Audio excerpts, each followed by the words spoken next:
Bienvenue pour la mise en main de ce tout nouveau scooter Forza 350. Ce dernier né de chez Honda possède davantage de puissance et de couple que son prédécesseur, ce qui lui offre des accélérations plus franches et une vitesse de pointe supérieure.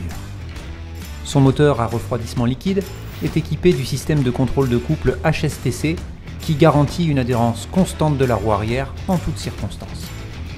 Avec son nouveau carénage élégant et raffiné, ce Forza 350 profite d'un aérodynamisme amélioré et offre un meilleur confort à grande vitesse grâce à sa bulle électrique dont la course a été augmentée de 40 mm. Comme vous allez le découvrir, son nouveau tableau de bord redessiné mélange efficacement l'analogique et le numérique pour un accès intuitif aux différentes fonctions. En plus d'être un atout de taille pour votre sécurité, son éclairage full LED lui donne un vrai look et une signature haut de gamme.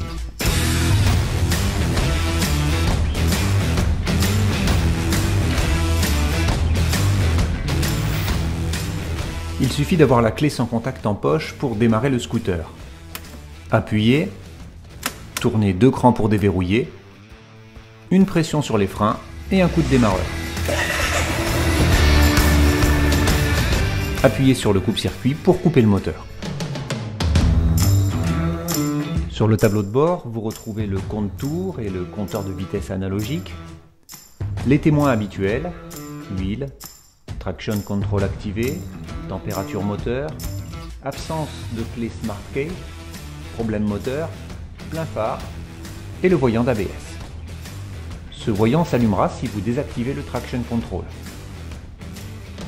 L'afficheur numérique vous donne l'heure, le niveau de carburant, la température moteur, le trip A avec possibilité d'afficher la consommation moyenne sur ce trajet ou la durée du trajet, le trip B avec même chose, consommation moyenne ou durée du trajet. Sur la ligne du dessous, vous pouvez afficher le kilométrage total de la moto, l'autonomie et la consommation moyenne. Enfin, la ligne du bas vous indique la température extérieure et le voltage de la batterie. Pour passer d'une indication à l'autre, il suffit d'appuyer sur le bouton Info A pour la ligne du haut et Info B pour la ligne du bas. Un appui long permet la remise à zéro. Sur le commodo de droite, vous avez le coupe-circuit, les warnings et le démarreur électrique. Sur le commodo de gauche, vous avez le commutateur feu de position, feu de route avec une impulsion pour l'appel de phare, la commande de réglage électrique de la bulle de protection, le bouton Info A et Info B dont nous avons déjà parlé, le klaxon, les clignotants avec comme toujours une pression pour désenclencher. Un appui long sur la gâchette permet de désactiver le traction control.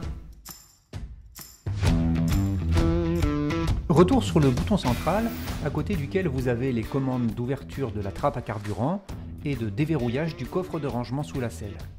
Par sécurité, ces boutons ne sont actifs que si vous avez la clé sur vous et que vous positionnez le contrôleur sur la position Seat Fuel.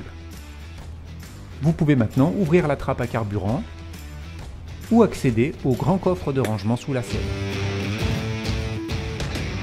Dernier point pour terminer cette mise en main, l'utilisation du Neyman.